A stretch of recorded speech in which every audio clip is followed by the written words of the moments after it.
10 জিলহজে গোটা বিশ্বের সব সামর্থ্যবান বিশ্বাসীদের জন্য এরকম জবেহ করা, স্যাক্রিফাইস করা, অ্যানিমালসকে স্লটার করা আল্লাহ তাআলা ওয়াজিব করে দিয়েছেন। তার মানে কুরবানির যে বিধান, এটা আমরা সাইয়েদনা ইসমাঈল আলাইহিস সালামের বদৌলতেই পেয়েছি। জনমানুষের আগমন ঘটতে আরম্ভ করলো, জমজমের পানির কথা চারদিকে ছড়িয়ে পড়তে লাগলো এবং ছোট্ট দুধের বাচ্চা ইসমাঈল আলাইহিস সালাম বড় হতে লাগলেন এবং সাইয়েদুনা ইসমাঈল আলাইহিস সালাম এই জুরহুম গোত্রের লোকদের কাছেই তিনি আরবি ভাষা শিখলেন। তাদের ছেলে মেয়েদের সাথে তিনি বড় হতে লাগলেন। অরিজিনালি তারা ছিলেন ইব্রানি ভাষার লোক, কিন্তু এখানে তিনি আরবি ভাষা শিখে ফেললেন। সাইয়েদনা ইসমাঈল আলাইহিস সালাম এই জুরহুম কওমের লোকদের কাছেই বড় হতে লাগলেন। সেখানকার ছেলে মেয়েদের সাথে তিনি কথা বলতে বলতে আরবি ভাষা শিখে ফেললেন। উনি ছিলেন ইব্রানি ভাষার মানুষ, কিন্তু তাদের কাছ থেকে তিনি আরবি ভাষা একেবারে পরিপক্ক হলেন। তার বয়স যখন 13 বছর, ঠিক তখন আল্লাহ তাআলা তার পিতা সাইয়েদনা ইব্রাহিম আলাইহিস সালামকে স্বপ্নে দেখালেন যে, ইব্রাহিম, তুমি তোমার সবচাইতে পছন্দনীয় বস্তুটি আল্লাহ রাস্তায় কুরবানি করো। একাধিকবার তিনি এই স্বপ্নটি দেখলেন এবং ইব্রাহিম আলাইহিস সালাম বুঝতে পারলেন যে আমার সবচাইতে পছন্দনীয় হচ্ছে আমার ছেলে ইসমাঈল, যাকে আমি আল্লাহর আদেশে সেই মক্কার মরুভূমিতে রেখে এসেছি। আজ 13টি বছর আমি ফিলিস্তিনে আমার ছেলেকে অনেক মিস করছি। না জানি আমার ইসমাইল দেখতে কতটুকু হয়েছে, না জানি আমার ইসমাইল কত বড় হয়েছে, দেখতে কত সুন্দর হয়েছে।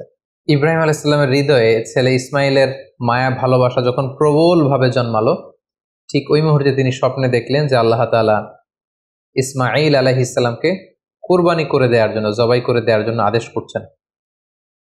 তিনি আল্লাহ তাআলার আদেশে ফিলিস্তিন থেকে মক্কায় চলে আসলেন।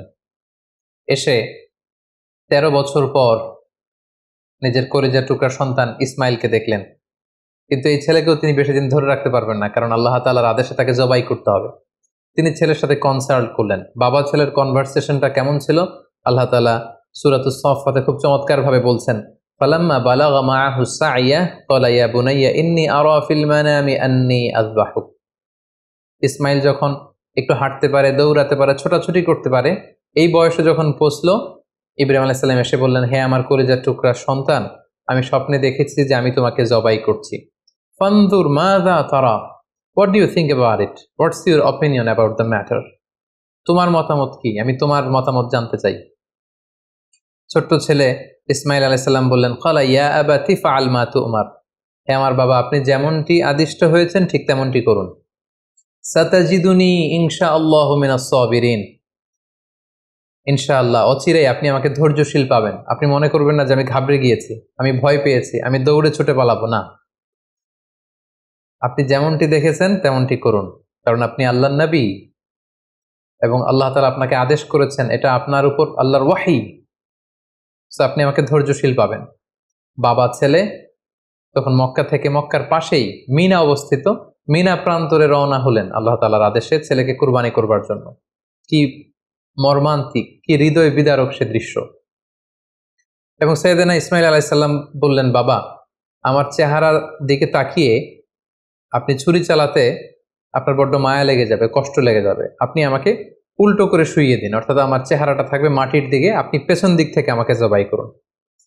আল্লাহ তাআলা বলছেন, ফালাম্মা আসলামা ওয়া তাল্লাহু লিল জাবিন, দুইজনেই যখন সারেন্ডার করলো, মানে তাদের হৃদয়ে তখন আল্লাহর ভালোবাসা, আল্লাহর আনুগত্যের এই ব্যাপারটা ছাড়া আর কোনো কিছুই নেই। সাইয়েদনা ইব্রাহিম ছেলেকে হৃদয় থেকে সরিয়ে সেখানে আল্লাহর আদেশকে, আল্লাহর ভালোবাসাকে স্থান দিয়েছে। ছোট্ট ছেলে ইসমাইলও আল্লাহর ভয়ে রাজি হয়ে গিয়েছে। সাইয়েদনা ইব্রাহিম আলাইহিস সালাম তখন ইসমাইল আলাইহিস সালামের গলার মধ্যে ছুরি চালাবেন, আসলে এতটুকু পর্যন্ত অগ্রসর হওয়াটাই আল্লাহ তাআলা চেয়েছিলেন। আল্লাহ তাআলা চাননি যে পিতা ইব্রাহিমের কাছ থেকে শিশু ইসমাইলকে ছিনিয়ে নিতে।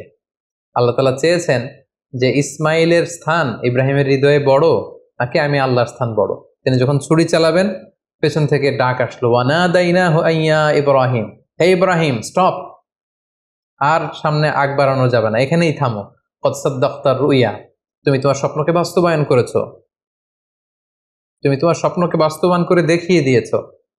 ইন্না কাযালিকা নাজজিল মুহসিনিন, এভাবেই আমি যারা সৎকর্ম পরায়ণশীল তাদেরকে প্রতিদান দিয়ে থাকি। ইন্না হাযা লাহুয়াল বালাউল মুবিন, নিশ্চয়ই এটা অনেক বড় পরীক্ষা, এই বড় পরীক্ষাতেও তুমি বাপ বেটা তোমরা উত্তীর্ণ হয়েছো। ফাদাইনাহু বিযিবহিন আযীম, আল্লাহ তাআলা বলছেন জান্নাত থেকে একটা বকরি এনে, একটা ভেড়া এনে আমি ইসমাইলকে সরিয়ে দিলাম, ইসমাইলের জায়গায় ওই বকরি কুরবানি হয়ে গেল। আল্লাহু আকবার।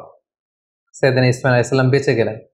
ওই যে মিনা প্রান্তরে সাইয়েদনা ইব্রাহিম আলাইহিস সালাম ছেলের বদলে বকরি জবাই করলেন, এই দৃশ্যটাও আল্লাহ তাআলার এত ভালো লেগেছে, কিয়ামত পর্যন্ত 10 জিলহজে গোটা বিশ্বের সব সামর্থ্যবান বিশ্বাসীদের জন্য এরকম জবেহ করা, স্যাক্রিফাইস করা, অ্যানিমালসকে স্লটার করা আল্লাহ তাআলা ওয়াজিব করে দিয়েছেন। তার মানে কুরবানির যে বিধান, এটা আমরা সাইয়েদনা ইসমাঈল আলাইহিস সালামের বদৌলতেই পেয়েছি। কেন আল্লাহ তাআলা এমনটি করলেন?